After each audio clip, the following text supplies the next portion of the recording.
గుర్తుపెట్టుకోండి, నాస్తికుడికి కూడా విశ్వాసం కావాల్సిందే. ఆస్తికుడికి దేవుడున్నాడు అనేది విశ్వాసం అయితే, నాస్తికుడి దేవుడు లేడు అనేది విశ్వాసం.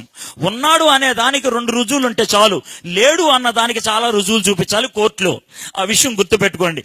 కాబట్టి దేవుడు ఉన్నాడు అని చెప్పడానికి 2 రుజువులు ఇస్తే చాలు, దేవుడు లేడు అని చెప్పడానికి చాలా రుజువులు ఇవ్వాలి. ఉదాహరణకి, నరసింహమూర్తి ఈ రూమ్ లో ఉన్నాడా అని నేను అడిగితే గనక, ఉన్నాడు అంటానికి నరసింహమూర్తిని చూస్తే సరిపోద్ది.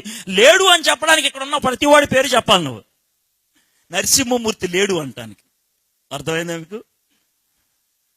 So to deny something you must have an absolute knowledge.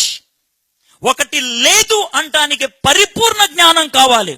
ఒకటి ఉన్నది అని అంటానికి అదొక్కటి ఉంటే చాలు. అరే పెన్సిల్ పోయిందిరా, ఈ గదిలో పోయింది అనుకుంటా అని అంటే, ఇందులో లేదు అని అంటే చట్టుకుని అడుగుతారు, అంత చూసావా? You got my point? అంత చూసావా? Simple thing.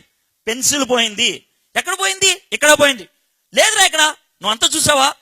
ఆ డైలాగ్ ఎందుకు వచ్చింది తెలుసా? అంతా చూస్తేనే ఆ డైలాగ్ చెప్పగలవు. ఏ డైలాగు? లేదు అని. దేవుడు లేడు అని చెప్పాలి అని అంటే దునియా మొత్తం నీకు తెలుసా అని అర్థం. తెలుసా?